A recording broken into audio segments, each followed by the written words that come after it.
Hello and welcome to the iCreateDaily podcast, conversations for kindling creativity for anyone in pursuit of the inspired life. I'm your host, Leora Alderson. Hello and welcome to the iCreateDaily podcast, conversations for kindling creativity for anyone in pursuit of the creative life. I'm Leora, and our guest today is Dr. Benjamin Hardy, an organizational psychologist and best-selling author of Willpower Doesn't Work. Benjamin's blogs have been read by over 100 million people and are featured on Forbes, Fortune, CNBC, Cheddar, Big Think, and many others. Benjamin is a regular contributor to Inc. and Psychology Today, and for 3 years running, he was the #1 writer in the world on Medium.com. And you will want to join his over 400,000 email subscribers because his articles are profoundly insightful. In fact, I see Benjamin as a modern-day Stoic philosopher. Benjamin lives in Orlando, Florida with his family. And speaking of family, Benjamin and his wife, Lauren, adopted 3 children in February 2018 after years of fighting the foster care system in order to be able to. Then 1 month later, guess what happened? Yep, Lauren became pregnant with twins who were born in December of 2018. So within 1 year, they had 5 children. I'm with a 6 on the way, I hear. I'm delighted to get to speak to one of my online virtual heroes and mentors, and in particular to talk about his epic new book, as well as book launch tips for you authors and creators. Our audience will understand my enthusiasm for Benjamin's new book the moment you hear the title, because iCreateDaily is huge on this concept. The title of Dr. Benjamin Hardy's new book is Personality Isn't Permanent. Break free from self-limiting beliefs and rewrite your story. Welcome, Dr. Benjamin Hardy. I am very excited to be with you and your audience. I love talking creativity and just really excited for where this goes. So thank you for letting me be on your show. It's a huge pleasure. You're welcome, and so glad to have you and meet you face to face. And we were talking before we started recording. We are, as of this recording, in the middle of the COVID-19 stay-at-home situation, and there are things that will come up in this interview that will help people with that concept in particular. An email that you sent out recently with 2 incredible questions. So we're going to be covering a wide array of fascinating topics and very insightful and important topics, in addition to tips and about your books. So let's start with your story. So what was the journey that led you into organizational psychology? Yeah, I think that there were 2 crucial, really like a few crucial kind of building blocks. One was just being in a very traumatic experience myself as a young boy. Parents got divorced when I was 11. So there's 2 types of trauma. One is capital T, where essentially an event occurs that influences how you see the world. But then there's just being in a chaotic state, a chaotic environment. That's lower T trauma. And so for me, I was in kind of a chaotic environment with no stability, nothing to hold on to, essentially for years. And that was pretty much junior high and high school. Just no foundation, no stability. Wasn't very happy, and just kind of watched as my family kind of fell apart. That's not necessarily what led me directly to organizational psychology, but ultimately, about a year after I finished high school, I was basically doing nothing with my life, playing video games all day, living at my cousin's house, sleeping on his couch, and just starting to actually think about things. Think about, where do I want things to go? Like, do I like the direction this is going? Looking at my peers, looking at my friends, looking at my cousins, looking at my family, just not really being that stoked. Internally, I'm quite a spiritual person, and so I kind of have had that within me, even though it was kind of suppressed for quite a few years, but I ultimately decided I wanted to get out and have a fresh start. My younger brother, 2 years younger than me, he ended up joining the military. He went into the Marines. I ended up serving a church mission.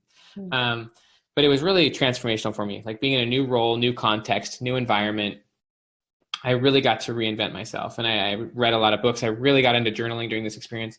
And this is, I think, this is the experience that got me into psychology. First off, I was reading all sorts of good books, and I was writing in my journal like crazy. I was like, doing all sorts of community service and just kind of opening up. And for the first time in a long time, I was opening up. I think that, like, as an example, we've got 15-month-old babies who are going through swimming lessons right now. 15 months old. They can't speak because we have got swimming pools here in Orlando. And like, it's funny to watch them get thrown into the pool, and like, they have to, like, they're having to learn how to like flip over on their back. And like, it's kind of crazy for them.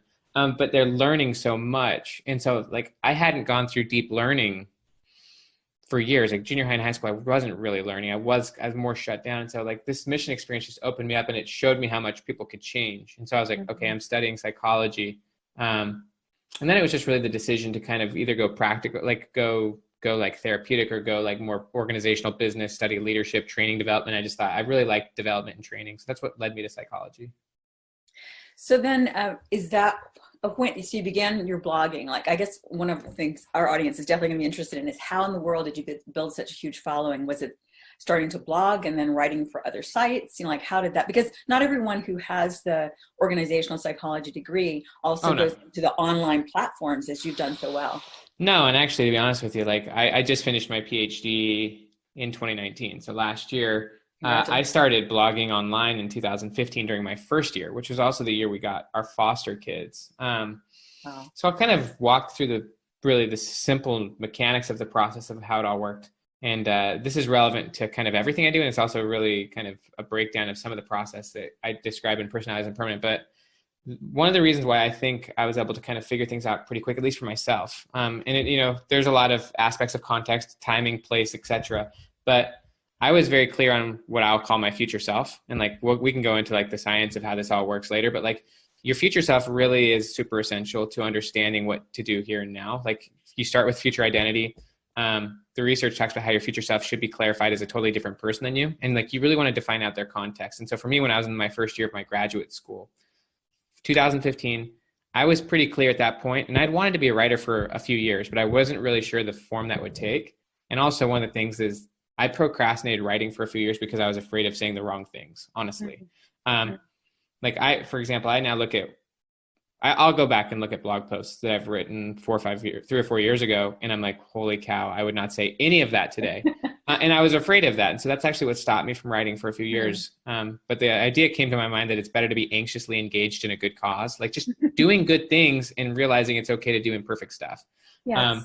And that it's okay if you disagree with former stuff in the future. But anyways, I was kind of specking out my future self. And so I was like, as for myself, now that I had 3 kids, at least they were foster kids at the point, like I wanted to make a good living. I personally wanted to be a published author. That was just something that was interesting to me. I just wanted to go through that experience. I wanted to be having conversations like this, just writing. I just wanted to be a professional writer. Like this was kind of me thinking about my future circumstances. I wanted the freedom to be able to come home and stuff like that when I needed to with my wife and kids. And so once I kind of framed that out, then I needed to actually set a goal. I think that once you've clarified your identity, then you can set a goal to create that identity. And for me, I had to do a lot of asking. I asked a lot of questions to agents, other writers. And ultimately I decided like I would like a 6-figure book deal from one of the big 5. Like that's a tangible goal, and your goal, you know, goals are really good for like allowing your brain to focus on something. And so like, then I asked a billion questions to people, you know, asked writers, like, how would you go about getting a 6-figure book deal? Like, how does that even work? If it, you know, I didn't actually, like, I was so naive. But I was just getting information, and like ultimately I started to hear kind of repetitious answers. It's like, you're not going to get a 6-figure book deal. So I was asking people like Jeff Goins, Seth Godin, back in like 2015, you know what I mean? Like these people are still around, but like for me, these were like, you know, even like Ryan Holiday and others. But like I got consistent answers. Like, you know, if you're going to actually get a 6-figure book deal, you're probably going to need about 100,000 emails. Like, and so like, I just kept getting these consistent answers. And so then I was like, well, I didn't even have any emails. I didn't even know what that meant. You know what I mean? Yeah. You know, but like that goal shaped my process. And I'm a big believer, you know, I know that in the creative world, there's such a debate between goal versus process. And I'm such a believer that the goal really does shape the process. Like, for me, the future self is kind of the why. And then the goal is kind of the what. Obviously the process is the how, but like, I don't know if do you know the concept of deliberate practice by chance? Not in that specific term. So maybe the 10,000 hour rule. Yes. Malcolm Gladwell. So the deliberate practice is essentially the 10,000 hour rule. And it's very different from routine practice. So like to do something routine over and over, maybe even 1,000 times, may not get you any better. Like, so you go to the gym and you do the same workout over and over and over.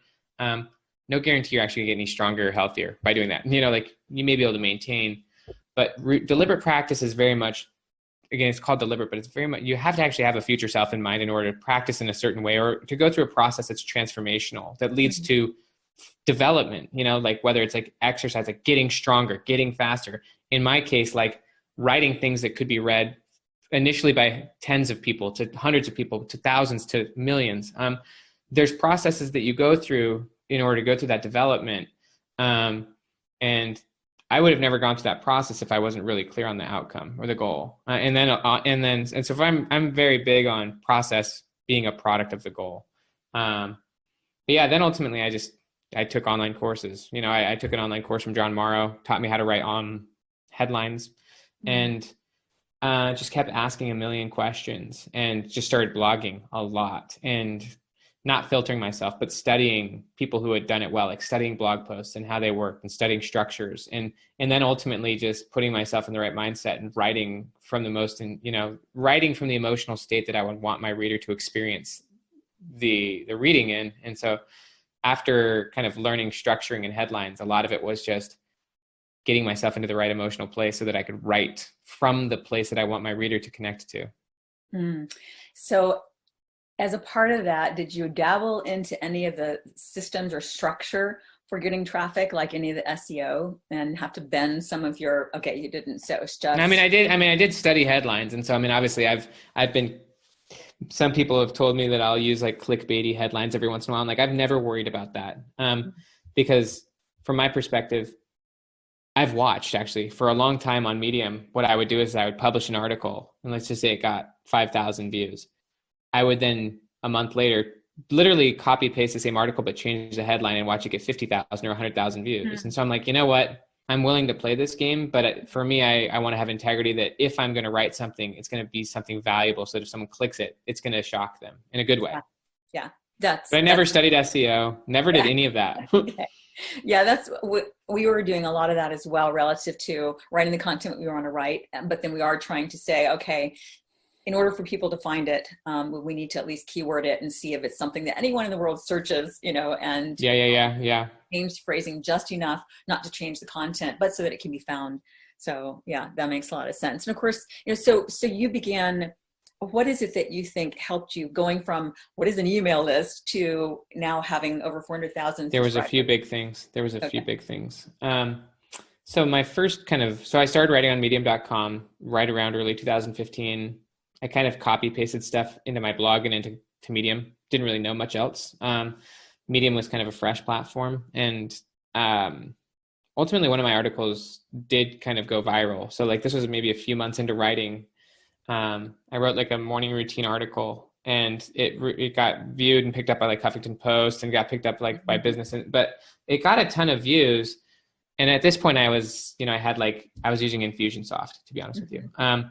And I was shocked because honestly, I got probably 3 or 4 million views in a few days. And it was just so much traffic. And I was like, why is my email list still 100 people?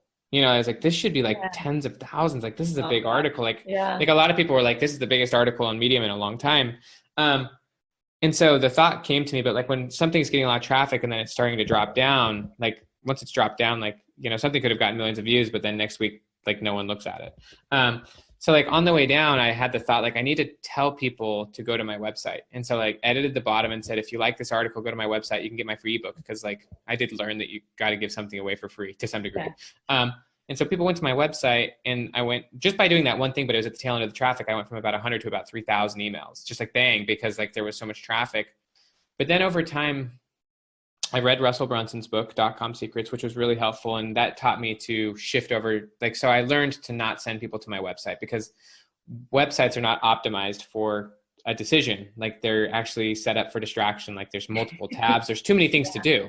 Website's a good place to go if people like already know who you are, but like in order to just quickly get them in the door and get them into your email list, the last place you want to send them is to your website, because it's decision fatigue. There's too many options.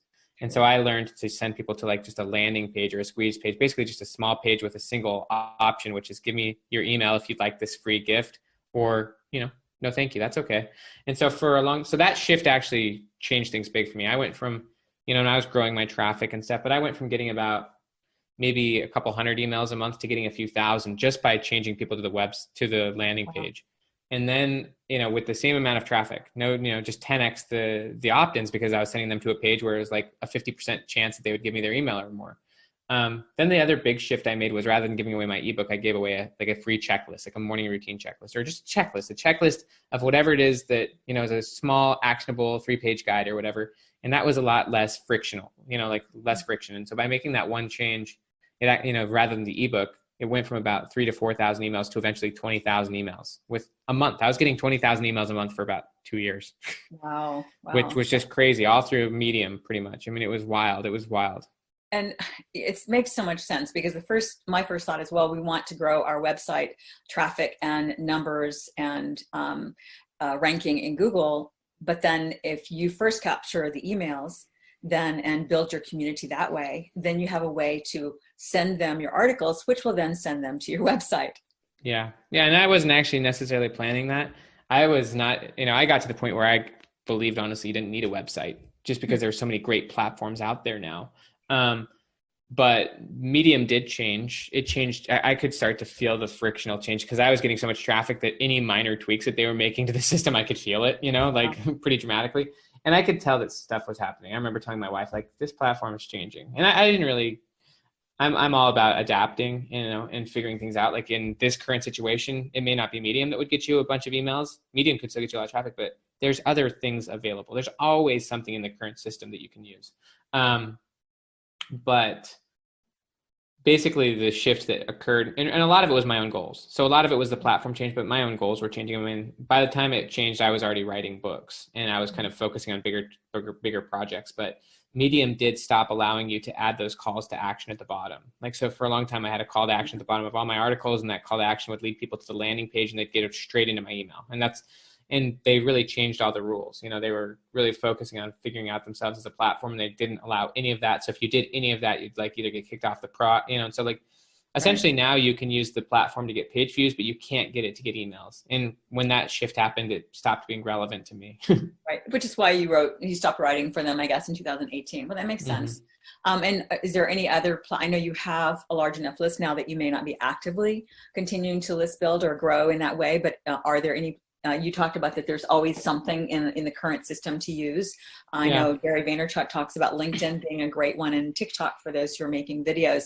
Is there anything that you're using now? I think LinkedIn's great. I'm going to be building my own website, and I'm about to be done literally tomorrow with a book that I'm writing. And I'll be happy about that. And I'm actually going to I'm excitedly, I've got a big list of blog posts that I want to write. I haven't written very many fresh blog posts in about a year and a half. And so I'm actually going to get way back into that right now. And so I think LinkedIn's great. I am actually going to use Medium, but obviously you can only use it for eyeballs. You can't use it for emails. And right. like I said with my story of the viral post, just because you have eyeballs does not mean you're going to get emails. The two don't correlate. That's why I think a system. So I think LinkedIn is probably the best as far as like a blogging platform. Obviously, it's got a different culture than places like Medium. And I don't know if there's any other great writing platforms. I mean, the reason why Medium was so cool is because you could write about such a diverse amount of topics. You could write about politics. You could write about culture. You could write about creativity. You could write about entrepreneurship. You could write about self-help. You could write about anything. Like on, LinkedIn is a little bit more niche-y, it's a little bit more professional, but I think you still can get away with a lot over there. Yeah. Yeah, I agree. So back to your books for a minute. Your first book, actually, Willpower Doesn't Work is not your first. You have, 4 published books? No. Willpower Doesn't Work is the first traditional. I have some ebooks that I've written. I started with ebooks, but Willpower Doesn't Work was the first traditional. That came out in 2018. Then I have 2 traditionals coming out this year. So I've got Personality Isn't Permanent. And then I have a book called Who Not How, which is a co-authorship between me and Dan Sullivan. I'm sorry, what was the title of the second one? Who Not How. Who Not How. Those are great titles. Well, tell us about Willpower Doesn't Work and how you decided to write it. Yeah, Willpower Doesn't Work. I actually wrote a blog post sometime probably in 16 or 17 about Willpower Doesn't Work. It was actually called Willpower Doesn't Work. Here's how to change your life. It was kind of about addiction, but it was about just how you have to, basically the steps to committing yourself to doing something, and about how you really have to change your environment. Like I was just like, and the reason I wrote that article is because obviously I watched myself change my environment. But I also have a younger brother, and I've got family who have genuine intentions, genuine, amazing talent, potential, but essentially get squandered because they don't make a fundamental shift to their environment. And I had learned, that lesson very powerfully because, first off, studying psychology, context is king, but also bringing our 3 foster kids in. You take them from a very limiting environment, you put them into a new environment, not the best environment in the world, but a pretty good environment. And if you have a new environment or if you have a new context, you've got way different options. You'll show up way differently because in their former environment, they didn't have those options, They were literally sitting in front of the TV all day and their parents were neglecting them all day. So your context determines your options and your options determine your choices. But also when we took in these kids, totally changed everything for us. I mean, immediately we went from 2 graduate students with a lot of time on our hands to like dealing with extreme behavioral issues and like having to learn all sorts of stuff. And so we had to learn how to adapt and adjust on the fly. And so the book's just really about how environment matters a lot and about how you can consciously shape your environment, shape your situation so that you can become who you want to be. And if you don't, you're probably not going to become who you want to be. And so that was really what Willpower Doesn't Work was all about. Rather than doing it all by yourself, looking at it a little bit more holistically. Yeah. Well, you're good with coming up with titles too. So that's a great Thank you. So, and I think your new book, Personality Isn't Permanent, is going to become as important and epic a tome as Carol Dweck's book, Mindset, relative to helping people realize they don't need to be stuck in their story or history. In fact, you've got to be, if you haven't already booked an interview, you've got to be on Impact Theory with Tom Bilyeu. Do you already have that scheduled? I don't have it scheduled yet. Because Mindset is Tom's all-time favorite book. He's obsessed with it. And I'm confident yours will be his next. Thank you. That's really generous. That's generous. I Mindset is top 10 for me. I went through Dweck's work many times, even while writing Personality Isn't Permanent. And Dweck's work is very important to me. It's so deep. I mean, it's so rich. If you really just like go through it, there's so much there that can easily be passed over. That's it. Definitely. I've listened to the audiobook a couple times, and I also have the written book because I wanted to go back and capture, the ebook because I wanted to go back and capture quotes and texts and that sort of thing. I even got chills when you were talking about how deep it is, and yours is the same. So again, it's going to be, like 2 must-have books in the bookshelf, for anyone looking to break free. Now, talking about your book, though, Personality Isn't Permanent, beginning with this fantastic, let me just read the description for it for a moment to bring people up to speed with that. So Personality Isn't Permanent debunks the pervasive myths of personality that have captured pop culture. For example, personality tests like Myers-Briggs and Enneagram can actually be, wait for it, psychologically destructive. Yikes. So this will not be a popular message for many people who love those kinds of tests, but it's so true because Personality Isn't Permanent. Personality Isn't Permanent, sorry, reading still the book description, provides a science-based strategies for reframing past memories, becoming the scribe of your identity narrative, upgrading your subconscious, and redesigning your environment. When you know the truth of personality, desired personal change can be dramatic and directed. When you don't, personality is something you seek to discover rather than create. So I love that, and that's fantastic. So share with us more about the foundation of how this came to be. Well, you already have to some extent. I can see and hear in your story, but just the title and how you decided, when you decided to write this book. Yeah, absolutely. So there were a few things that led me to writing this book. I'll go ahead and hit the personality testing in a minute. So I think there's actually a lot of depth of rich concepts there to understand about these tests and about how they work. But just to give a little bit of background, when I was doing my PhD, and by the way, if you want to hear an alternative perspective, if you know who Adam Grant is, he wrote a book called Originals. He wrote a book called Give and Take. He's quite a famous psychologist. He's at Wharton, which is, if you Google Adam Grant, and by the way, he's given some beautiful TED Talks on creativity. But if you look up Adam Grant, Myers-Briggs, you'll just get an alternative perspective. Okay. You can learn a lot. There's also a lot of interesting stuff on kind of the workplace cultures and things like that. But when I was going through the PhD, one of the core concepts that organizational psychologists do, and really psychologists in general, is what's called psychometrics, which is essentially test development. You've got to create tests. You've got to validate those tests. And so a huge aspect of good science is reliability and validity. Like, are you actually studying what you say you're studying? Like, are you measuring what you say you're measuring? And is it reliable? Like, are you getting the same thing over and over? Like, if you study something and you keep getting different results, then you're not actually, your measure is not correct. Your measure is not right. There's something wrong with the measure.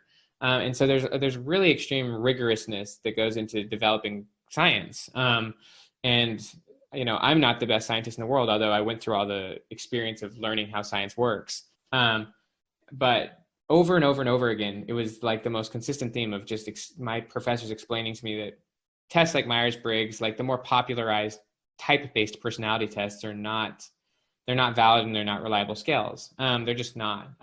So like, and if you want, we can go into this later, but like, that was interesting to me. It was not the reason I wrote this book, but I was just like, that's really interesting. But the thing that really hit me, aside from the idea of obviously not wanting to be overly categorized, was reading Bessel van der Kolk's book, The Body Keeps the Score. I mean, that book really hit me. And that book's like the definitive book on trauma. But basically what he found, and it's really just so powerful, he talked about how trauma literally freezes your personality and keeps you stuck in the past. And that's really personality should never stop developing over time. Like, it's a myth that personality is innate and unchangeable. Like, personality is supposed to be developing. The problem is actually when it stops developing and stops changing. And trauma can do that. Trauma shatters imagination. It shatters what's called psychological or emotional flexibility. And so it's the opposite of what would allow you to be creative. Literally, trauma gets you very dogmatic and black and white in your thinking and how you view yourself and how you view the world. And so one of the core tenets in psychology is that the best way to predict a person's future behavior is to look at their past behavior. And that's a problem. Like if you're someone who wants to change and grow, and if the best way to predict your future is to look at the past, and that means that, you're probably stuck. And so I just wanted to understand why that was. And I saw that trauma was one of the big reasons why. And I wanted to give a science-based approach to what is personality, explain what it's not, and explain how it gets stuck and how it can change. And so those are it took about, after reading Bessel's book and just really thinking about it, probably like 5 or 6 months to actually figure out, okay, I'm going to write a book on personality. I didn't really want to. And it's such a broader topic than what I often write about, but I'm glad I did it. It was hard. Well, yeah, I mean, so it makes so much sense. It's really like logical and commonsensical. And that is, when we take those tests, it's based on who we are now and who we've been. 100%. Yes. It is not prescriptive or prophetic about potential and where we can go, and yet it's so much a part of our culture. So many of us grow up with hearing these mindsets, such as we turn 50 and we have a hard time getting up from the chair. Oh, I must be getting old. Yep. And we're not saying, gee, now I really need to exercise. It's time to exercise. It's time to make the body stronger. Instead, we're saying, well, that's just my doom. That's what I'm doomed to, is to getting old. Or, well, I've always been that way. I've never liked this and that kind of thing. And then we let that be, what limits us. I don't know if years ago, I read the series Clan of the Cave Bear. Never heard of it. Familiar with that fiction series. I don't read fiction anymore, but when I was years ago, it was really an epic. Jean Aul, I think, is the author's name, but I can link it in their show notes. But anyway, it's the concept of sort of like the Neanderthals and then the future people. It's like that they called others, and the future new human type body had a wisdom or had a visions that the clan couldn't have. And the medicine women recognized that the clan was stuck in the past, and their wisdom was their memories only. So there is wisdom in our memories. Of course, yeah. There is wisdom. Exactly. We can't let it limit us. And so the other thing I think that I've discovered about things like whether it's astrology or personality readings or, any of those kind of things that you mentioned, Myers-Briggs, etc., personality tests, that's the word I was looking for. Chances are, if someone asked us those things about ourselves, we would be able to label them all.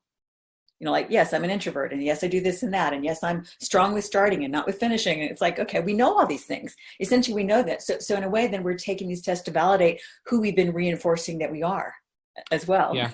Yeah. I mean, it's true. The interesting thing about these tests is that so I'll explain why people love them, and I'll explain why they're really damaging, and also just non-helpful. So people love them because if you haven't done the work of refining and clarifying and reframing your former identity, like traumas, things like that of the past, and being able to explain, because identity is shaped through story. And so if you haven't done the work to explain your past in a conscious way, and also in a flexible way, and also if you haven't really thought about who you really plan to be, and you don't have a clear future self in mind, and if you haven't been striving towards that, then you don't necessarily have a clear identity.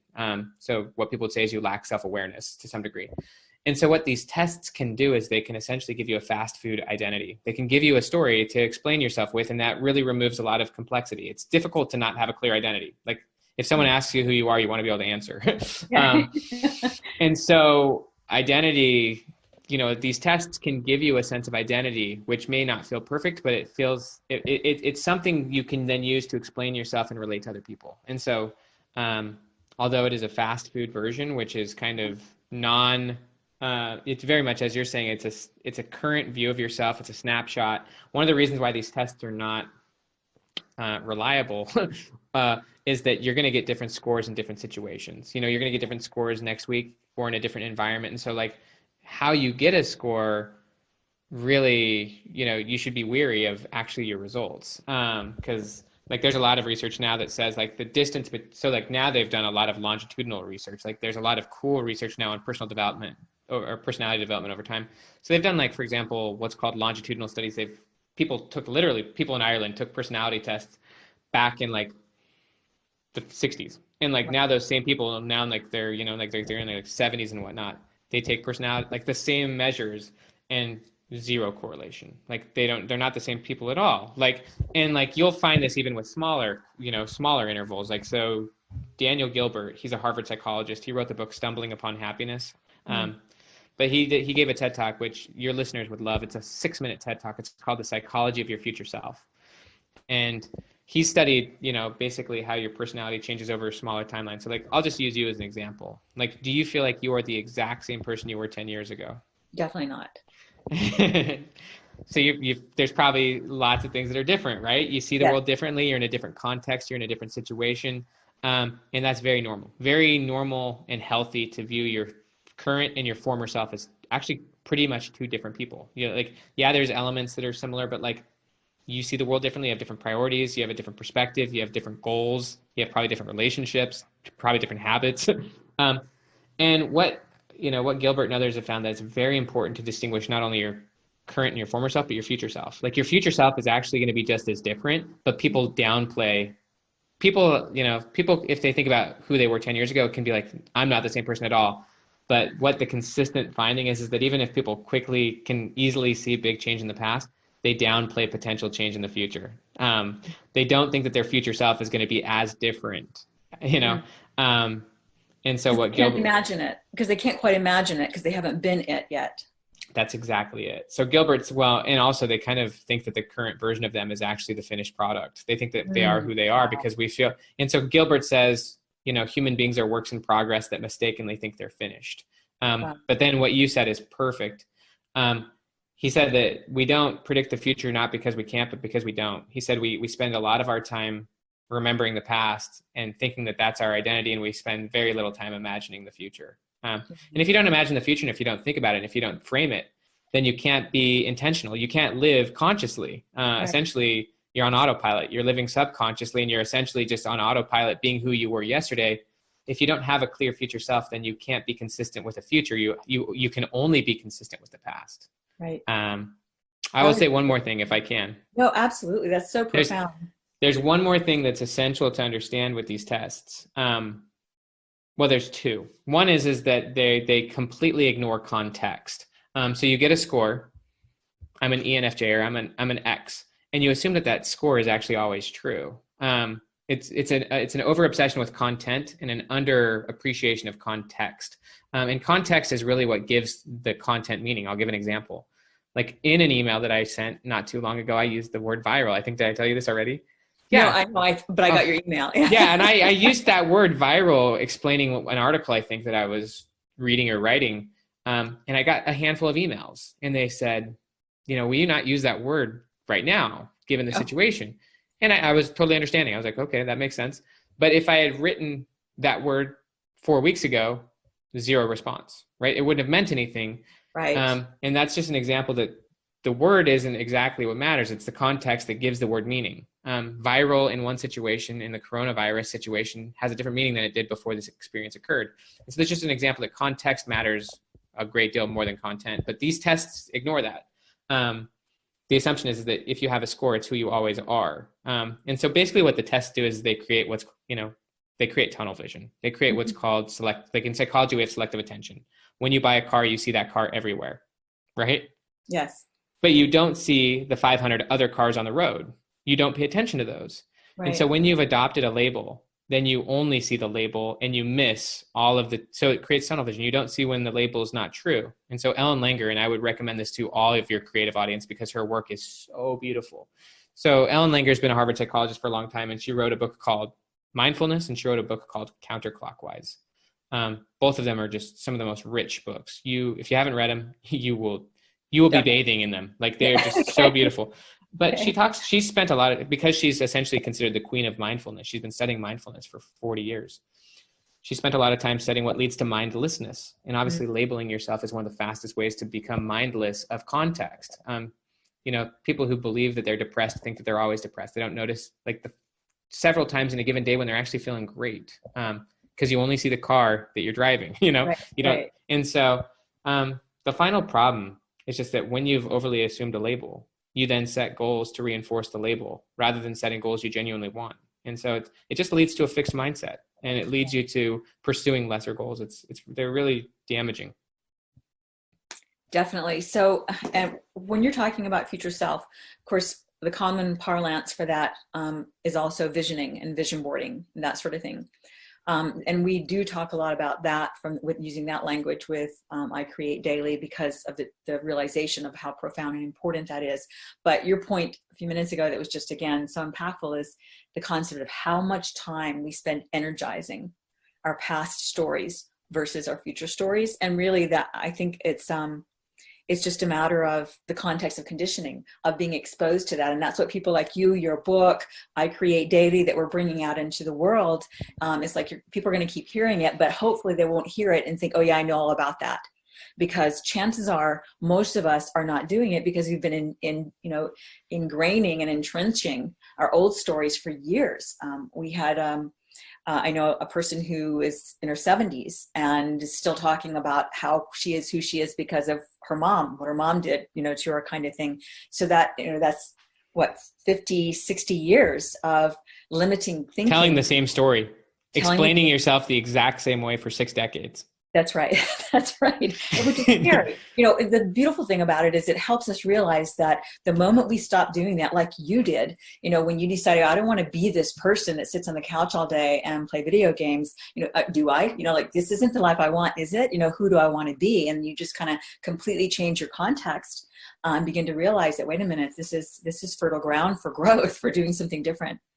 Yeah. I mean, what's crazy is that when you really break it down, and this is scary, this is a hard reality, but your identity is actually shaped on what you want. It's shaped on what you're striving for. And so for me, for a long time, it was just, I was striving to play video games. And so what you're saying is right. You've got to kind of question what do I want? Or, and this is where the future self can come in, but it's like, should I want what I currently want? Because what I currently want may not be that great for me. Your current self has different preferences than your former self, and your future self would probably have different preferences than your current self. And so it's like, what should I want? What would be more valuable to want? I want to sit and watch YouTube all day because I'm distracted. But if my future self is a professional author, then maybe I should probably want to do other things with my time, and so, yeah, it's definitely interesting. Well, so, first, I think what happens to many people, for me, it's all about, when you exercise, you begin to see all kinds of correlations to how you can develop and change your body and make it healthier, to how we can do the same thing at each level of existence, from our emotional muscles to our mental muscles to even our spiritual muscles relative. It's all about, the more we use it, the more we have of it, and vice versa. If we don't use it, we lose it. And so it's like, many people have the concept of this is what, in particular, young people do this, but not just, like when they're in their teens and 20s. Oh yeah, I want to do this. I want to be that. I want to, travel the world. But then they don't do anything to put it in place, to begin to set it in motion. That's why one of the things in the mantras that I create daily literally is to create daily, and how it is that we morph from being so much about just the art or just the writers into writing a book to basically foundationally as a personal development around creativity, is because of the awareness that to create anything, whether it's a book, a goal, a piece of art, is to help us really realize and begin to make the connection between what is in our head becoming real and how we go about doing that. And it is a day-by-day process of refinement, and no one, ever starts out ahead of that game and knowing it without putting forth the effort and the time. Yeah, I love what you're saying. I think that a fast way, I think a crucial initial way to get yourself out of the pattern of essentially just being who you've been and kind of moving in this direction. First off, is you want to start with your identity, which we've talked a lot about, future self, and actually being honest. Like they say that the number one deathbed regret is that people lacked the courage to be who they wanted to be, and instead they lived according to the expectations of the people around them. Mm-hmm. So I would say if you were genuinely honest,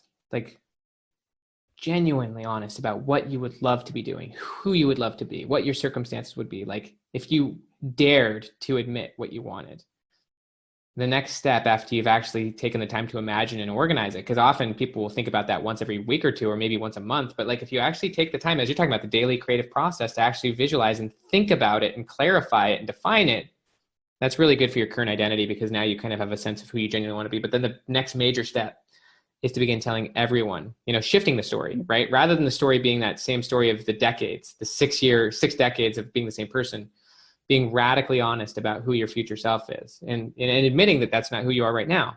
Yes, I'm planning on becoming a professional writer. You're going to start to see me blogging in a little bit. It might be super ugly for a while because I have no clue what I'm doing, but this is where I'm going. This is what I'm committed to. And this is why I want this. Beginning to be honest about who you're striving to be allows your words to match your vision. And then obviously there's a few big benefits of being fully honest. You start to become more congruent with your story.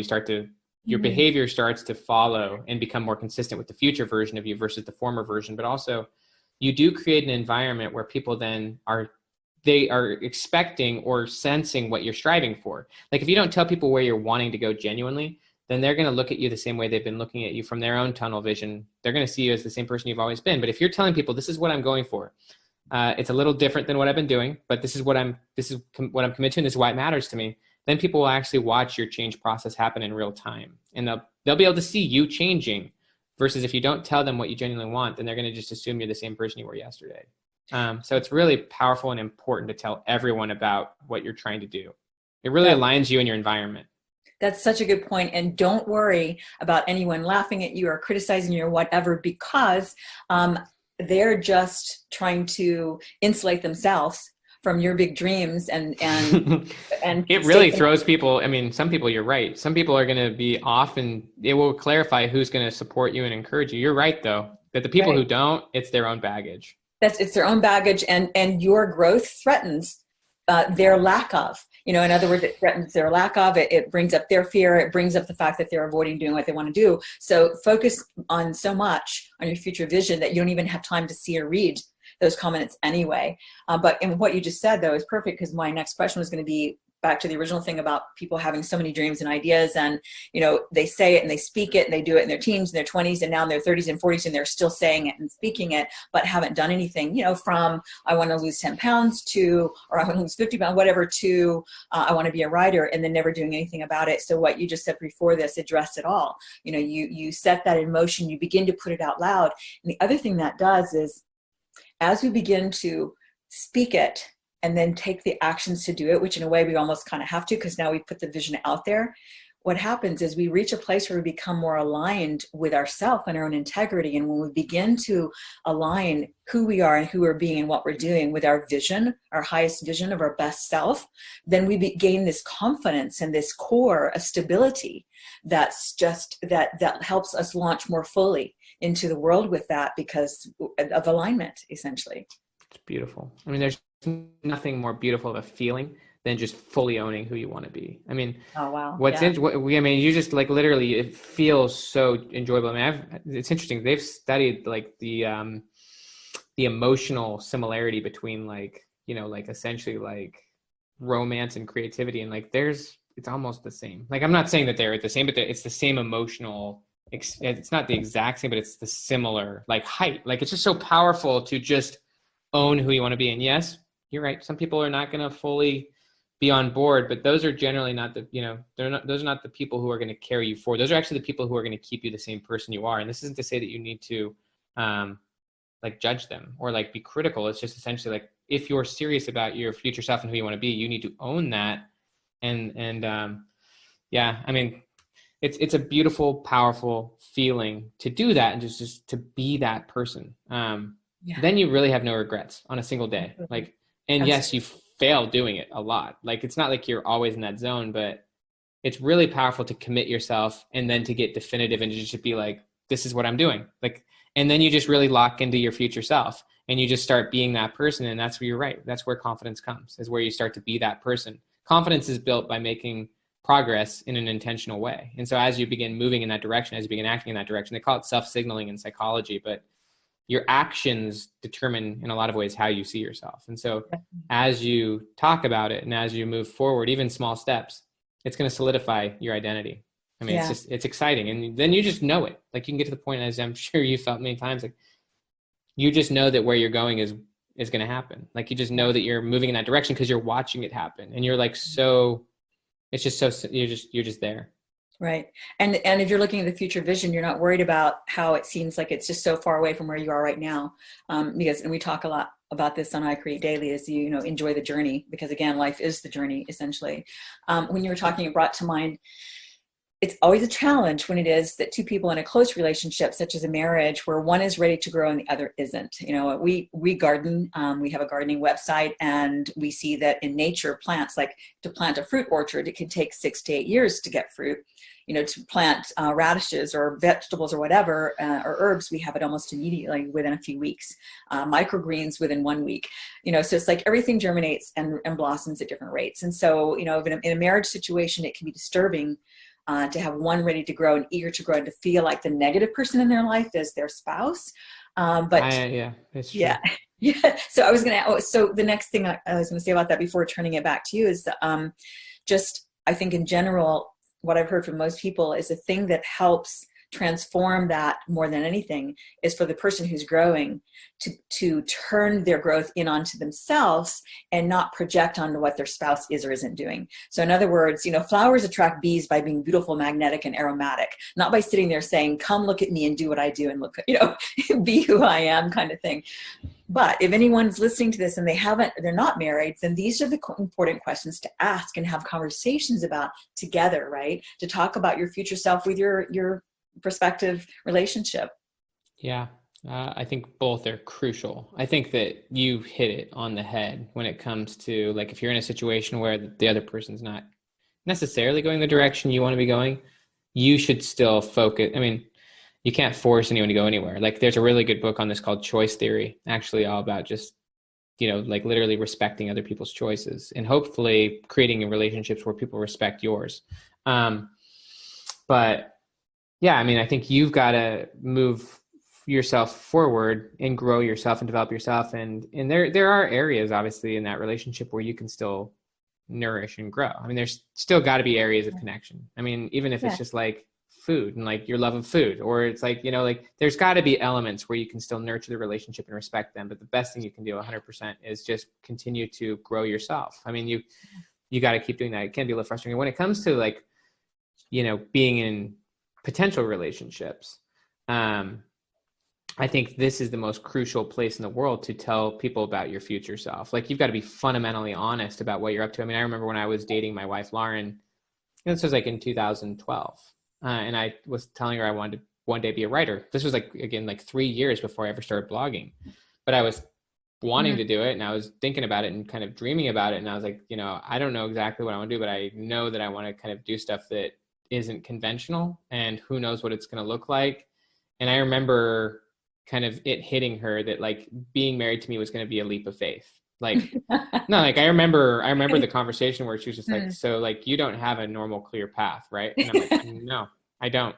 Like, Yeah.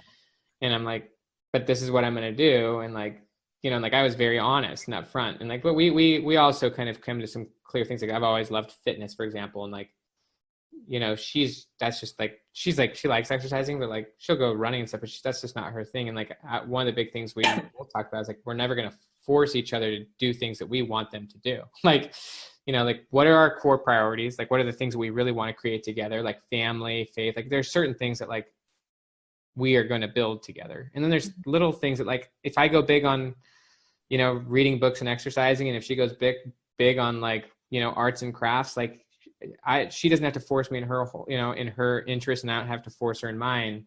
And, we're on a shared vision and a shared purpose, and we give each other a lot of room to be ourselves. Yeah, that's beautiful. It's been really helpful, but we really did get married to each other because and there's a really good theory on this. And you could probably just like give people the Wikipedia link to this, but it's called the self-expansion model. It's based on the idea that, like we expand in our efficacy, and our efficacy is basically our ability to produce results in our lives. We expand as people, not through our own self, but it's literally through relationships. And so like we expand our efficacy as individuals through relationships, because when you get in a relationship with someone, you actually literally embed their resources, not just financial, but like their skills, their knowledge. You embed those into yourself when you get into relationships. You literally expand yourself to include them into yourself. It's really powerful with creativity and collaboration, obviously. It's such a beautiful model. And by the way, I don't know if you've read this book, but it's called The Powers of Two. It's honestly my absolute favorite book on creativity. It's so amazing. Got a lot of books from you today. Okay. The Powers of Two. It's shockingly good. But I think if you've got a vision and a purpose and you're both aligned on that, then you'll support each other along the way. Like it was not my goal to be a foster parent of 3 kids, but like we were on a shared vision, and like that was what she felt to do. And so it's like, all right, I'm going to do it. Like for me, I love writing in the morning. And so like, she's like, okay, I got the morning routines with the kids, like we give and take because we're both driving towards the same vision. Yeah. And in this case, it's the same foundational vision, that your core values and what's important to you in life, those things are aligned. That's what you build upon. Everything else is just sort of window dressing, design, decor, that kind of thing to the relationship, but not essential. And I think that in general, anyone who's focused on, Dan Sullivan has the phrase that we use often: focus on the gains, not the gaps.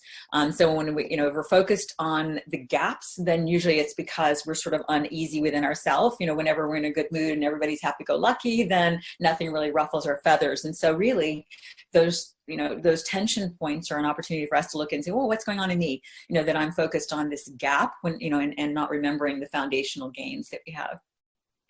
So in love with that idea. Yeah. Actually, I don't know if I told you, but Who Not How is a book that's co-authored with Dan Sullivan. Okay. Oh, okay. No, I didn't know that. So Dan and I are good friends, and I'm in love with The Gain and the Gap. But yeah, Who Not How is with Hay House, and it comes out in October, and it's me and Dan. But I'm in love with The Gain and the Gap. Actually, you mentioned it, but I blipped on like whose name it was. So I'm so glad you brought that up again. No, you didn't blip. You said Dan Sullivan.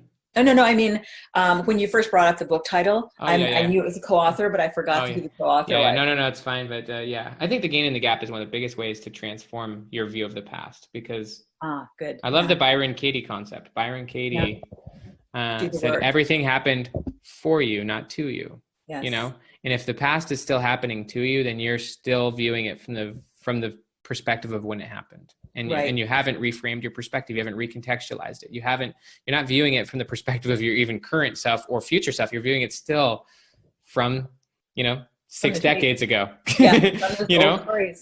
So it's like, when you think about the gains, no matter what happened, I mean, it may be a little bit too close, but even the current pandemic, like eventually we got to look at the gains, and obviously there are many, many problems, but if you can't learn from your experiences and if you can't integrate them, then you can't get better. And therefore you're stuck in the past, and therefore your perspectives aren't changing, and therefore you're not growing enough. And so everything can be happening for you. Everything can be happening for you.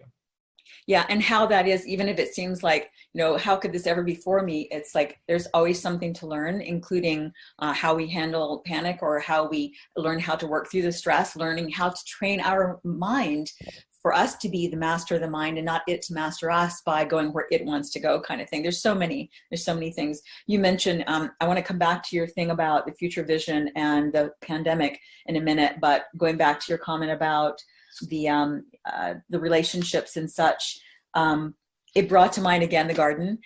You were talking, essentially, you're talking about the interconnectedness, sort of like the atom of relationship of how it is that we begin to oscillate, within the aura, so to speak, of each other. And that's kind of like in the garden and plants and their root system and the ecosystem of the insects and the birds and the butterflies and the flowers and how it all works together. So it really is an interesting point about, that context, the context of a relationship. Systems.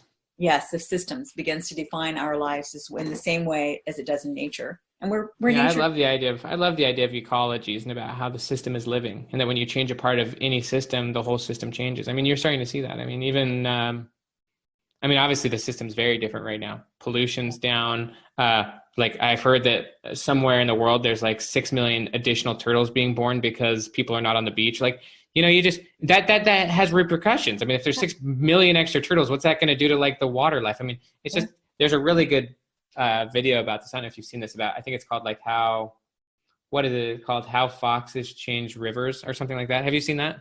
I know, but how wolves change rivers. That just kind of shows that when you change any system, and that's really what we're part of. We're part of a culture. We're part of a context. Absolutely. I'm not the same person I would be if I didn't marry my wife. I'd be a different person. Exactly. I wouldn't have 5 kids. Yeah. And same thing with, like you were talking about the pandemic and such and the good things that potentially are coming from it. And we were just talking to my family the other day about how, thank goodness it wasn't something like like EMP, because now we're still connected with each other. We're still connected, even, families with families, with this face-to-face, this incredible network, that covers. There's huge gains. There's huge gains. It's huge gain, including, the fact that this is a global. So it's global, so that I'm talking to our VAs in the Philippines and India, and, they're talking about being shut in. We're talking about being shut in. How's it going for you? And, we're comparing those notes. So now it's a human experience, this sort of uniting the world. Crazy. It's crazy that it's the whole world. Yeah. So speaking of the world and then good things coming out of it. So let me pull up that. Is it okay with you if I share those? Yeah. Okay. I'm glad you liked them. I'm grateful that you liked them. Yeah, I did. Would you like to read it, or shall I, or say it, or shall I? No, you go ahead. You go ahead. And I would love your reaction, honestly, or your thoughts. Okay. So Benjamin's email sent out yesterday as of this recording. So that would have been the 30th, March 30th. It just says, hey, I have 2 questions for you, which may help you think differently about the current situation. I've now asked these questions to hundreds of people, and I'm consistently inspired by the answers I receive. I think the scientist is also probably taking notes about this is like research in real time, right? First question, what decisions are you glad you made before COVID-19 happened, which are helping you better cope with the situation? And number 2, how is your future self helping you get beyond COVID-19? He said, regarding question 1, here are a couple great quotes. The more you sweat in peace, the less you bleed in war, by Norman Schwarzkopf. And the next one is, the more you sweat in training, the less you bleed in combat, by Richard Marcinko. Excellent.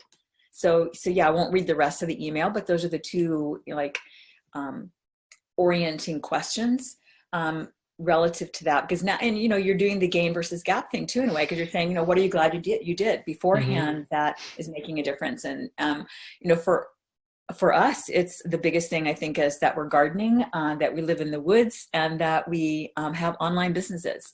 You've done so many things before this event happened that make dealing with this not as detrimental for you. Yes.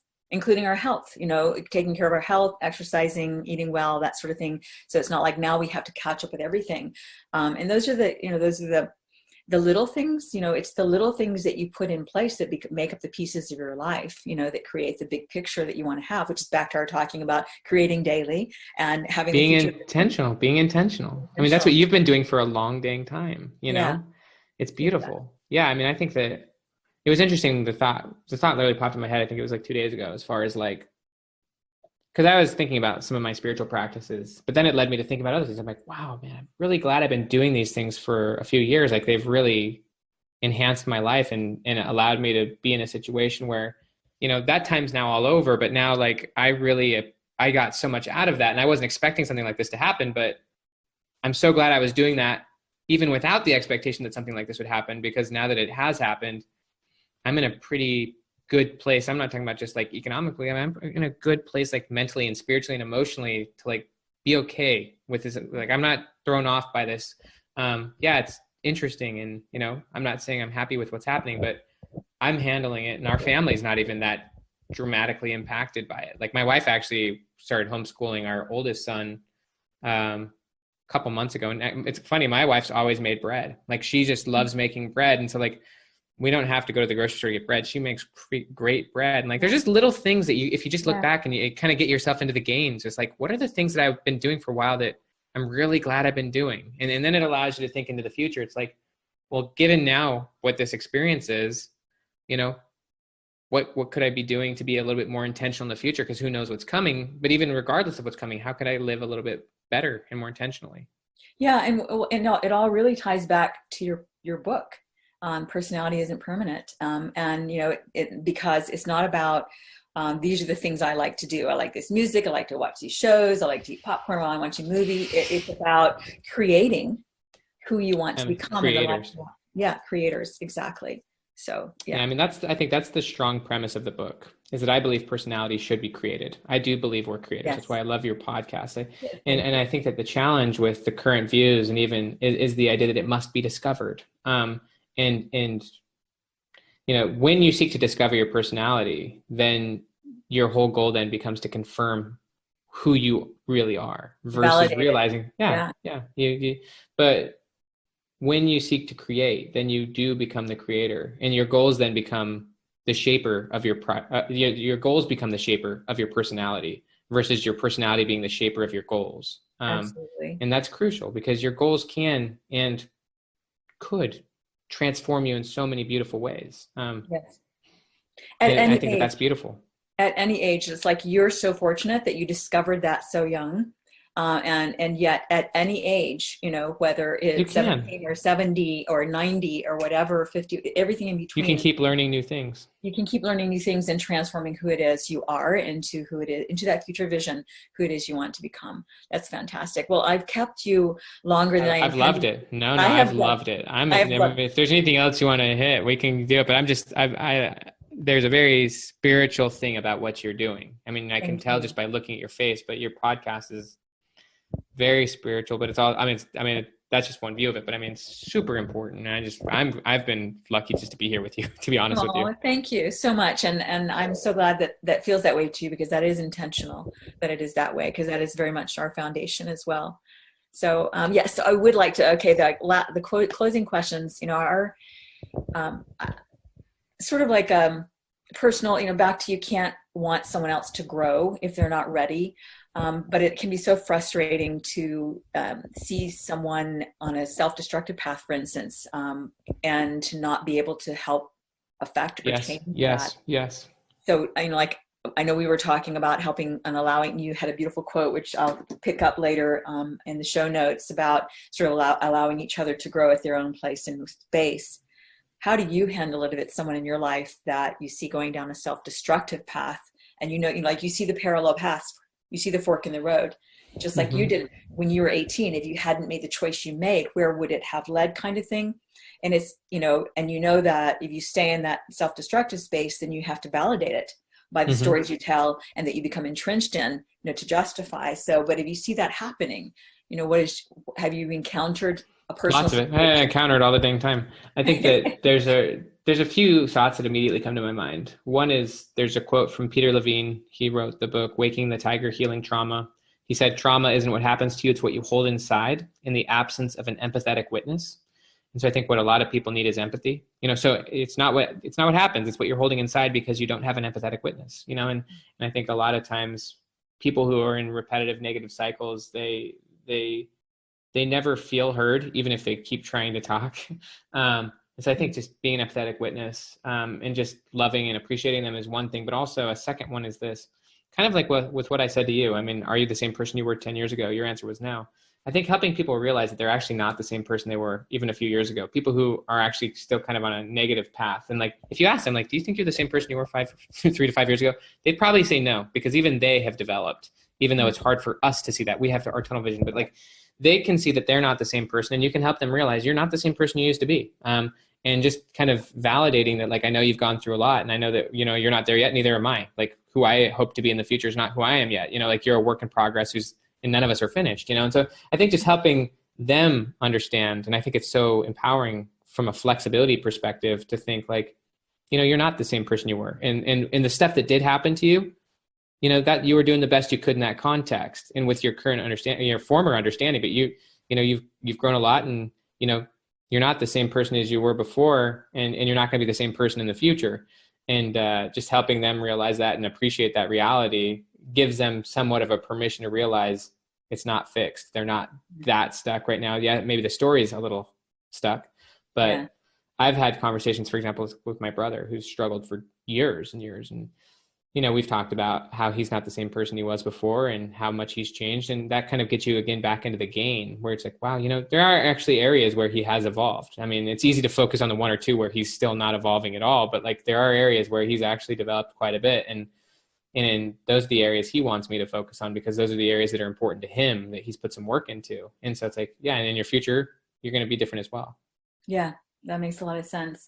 One of the things that comes to mind for me when you were talking is the mantra we started using, especially even if someone has done something to you that's, unconscionable or whatever, or you're having a conflict in any kind of circumstance, is to, assert the mantra of what would love do? What would love do in this circumstance? Because you can hold a resentment, you can hold the pain, you can, keep that, the truth of what you experienced can keep that in the forefront. But if you resist any kind of connection with the person that you love or the person that matters or whatever, because of this tension, and, so many families have that right now. Families are either coming closer together or discovering their greater rifts, and to realize that, is that the person you want to be in the world? The person that holds those kind of feelings and resentment. Such a beautiful question. And how does your face look? How does your body feel? Is that the you that you want to become? If not, if we can just let that go and say, and recognize too, all the mistakes that we've made, and how we wouldn't want to have those held against us. Kind of thing. Yes. Yeah, it's sad. I wrote about someone in the book, and I won't name him, but one of the stories in the book is a radical transformation. And I had someone who, we all know this person personally. Someone walked up to me and said, Ben, I really recommend you don't put his story in your book. He's like, it could look bad for you. And I said, why? He said, because, who knows if this is just a posture, and who knows if he's going to go back to who he was before. And I said, absolutely not. I said, I'm keeping the story in the book, and I'm first not responsible for what he does, but second off, I believe he has changed, and I'm not going to force him to be who he is in the past. I'm going to trust that he is changing and that he's seeking change. And I just thought it was interesting, that he was, that this person was so attached to the past. Yeah. And so many are, and it brings to the other thing that came to mind, and I forgot to mention when you were talking earlier about context. I don't know if you're familiar with Dr. Bruce Lipton's book. Love his work. Belief and Wisdom of Your Cells. Read them all. Love them. Okay. So that it is, and just for our audience that may not be familiar, highly recommend those. But the concept of context is epigenetics. People are hearing. Yeah, I was thinking epigenetics. I was thinking exactly that when you were talking about it. Huge. Yeah, it's huge, which essentially means that our genes and our genetics are not fixed after all. So science is discovering that it is not fixed, that if you take the cells of a bladder and put it in a petri dish with the cells of a lung, then it will take on the personality of the lung. So for us as humans, it's about context and then conscious. You meant, what was the term that I was supposed to remember? Practice? Context. Deliberate practice. Deliberate practice, yeah. Yeah, so it's the same thing also as conscious practice and awareness. Yeah, deliberate's another word for conscious, and you can't be conscious or deliberate if you don't have a direction. That's why the future self is crucial. Without a future self, you don't know who you are today. Like if you don't know where you're going, it's like literally the Alice in Wonderland thing. It's like if you don't have a plan of where you go, then you literally can go any direction you want. Like it does not matter who you are if you don't know who you plan to be. So deliberate practice is amazing. So Bruce Lipton's mentioned in both of the books. Oh, good. Wow. What you just said was there were so many profound quotes that I'm going to pull out from there. That's so amazing. You can't, something about, I'll get them when I go through your future identity really clarifies your current self. Without a future self, you can't have a current self. Yes, without that, you don't know who you are even in the present. So that makes so much sense. So last four, like sort of like rapid fire kind of questions, although take as long as you like if you need to expand on any, to share with our audience to help them toward creating their future self. So do you have any daily habits that work for you that you'd like to share? Yeah. The structure. I mean, hopefully really great sleep. Journaling. I journal every single day, even if it's just 10 or so minutes. But to me, journaling really centers me, helps me to kind of contextualize myself. What just happened yesterday? Who's my future self? What am I doing? How can I live deliberately today? Like, what do I need to focus on? How do I want to show up today? Mm. So like, yeah, and just creating boundaries for myself, boundaries for my work.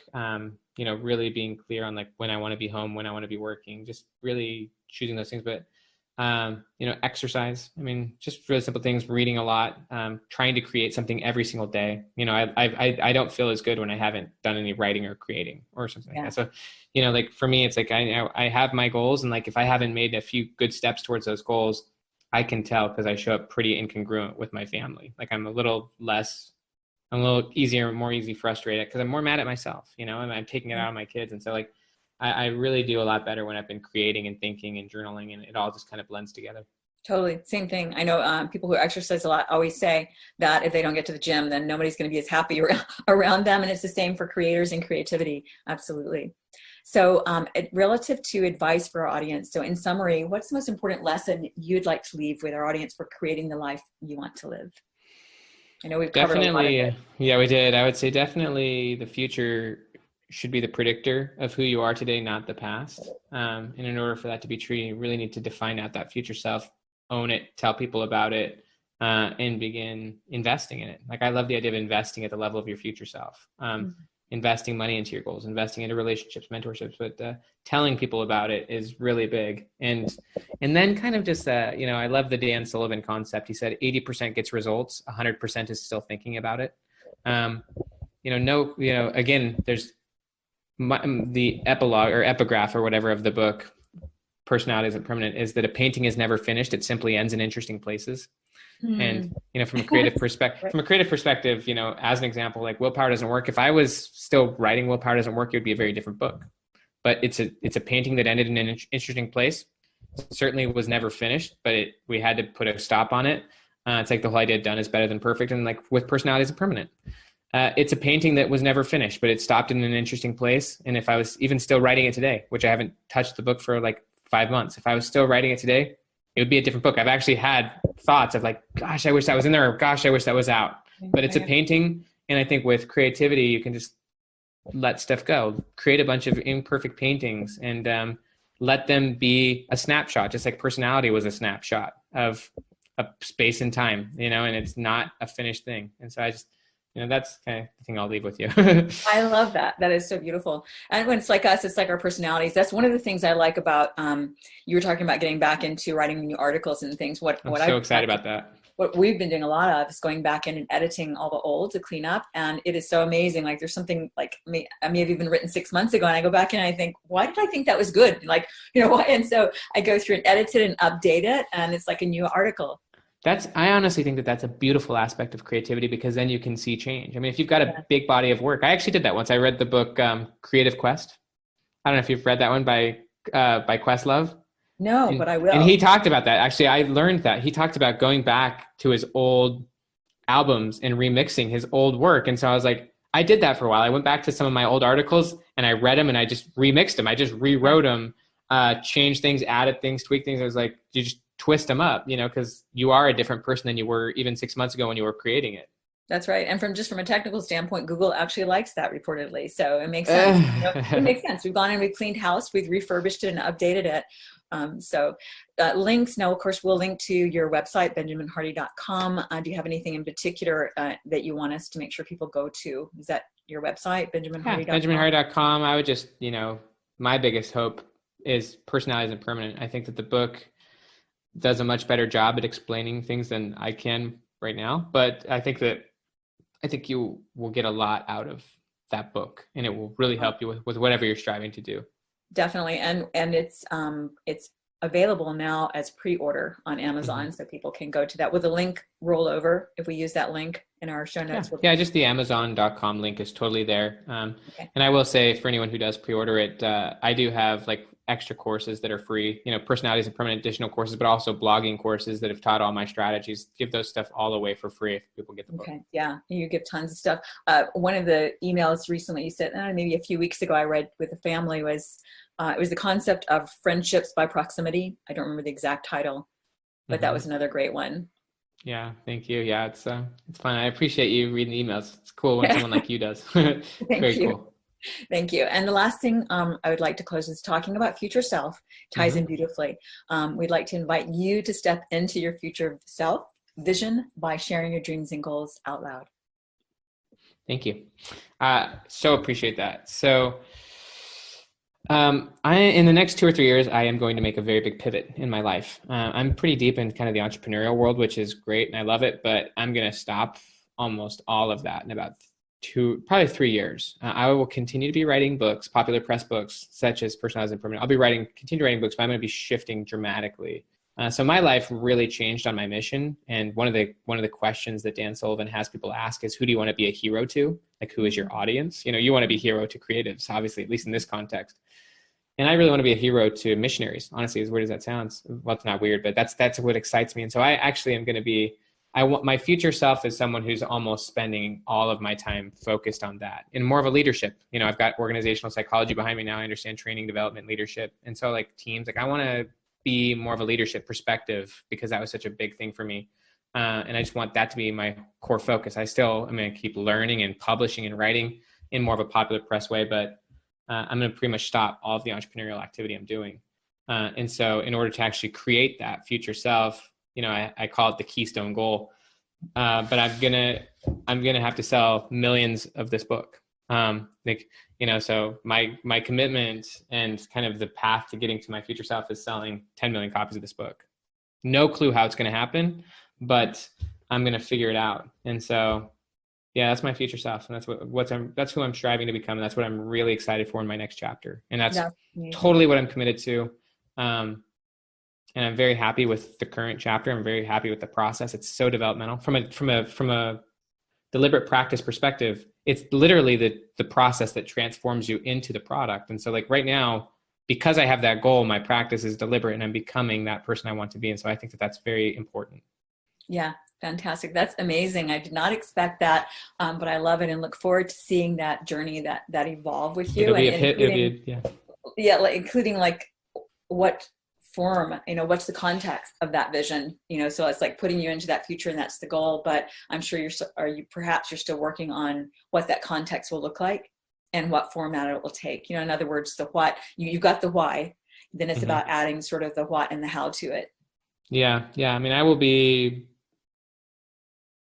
still writing popular press stuff, but I'm going to make a big shift towards more of the spiritual. And I'm going to be, I'm going to be doing stuff that's more directly related to kind of my church, as weird as that sounds. Like just being involved with that, that's something that really excites me right now. And so as far as the context and what it actually looks like in tangible form, not fully sure what the actual role or what I'll be doing on a day-to-day is, but like that's where I'm going to be spending all my time. I see perhaps something a little bit like Jay Shetty, what he's doing. If you're familiar with him. I'm familiar, but I don't know what he's up to. Well, he's the former monk who's come from the mountain, and now his mission is to help transform people through story and entertainment, and he's got a very popular podcast. Anyway, something to look at. And I've kept you way too long, but I've enjoyed every minute of this. So thank you so much, Benjamin. And it's been a total pleasure. It's been such a good conversation. Thank you. You're amazing. Oh, thank you. Thanks for a fun interview. Thank you. You too. And we'll talk to you soon. Okay. Bye-bye. See ya.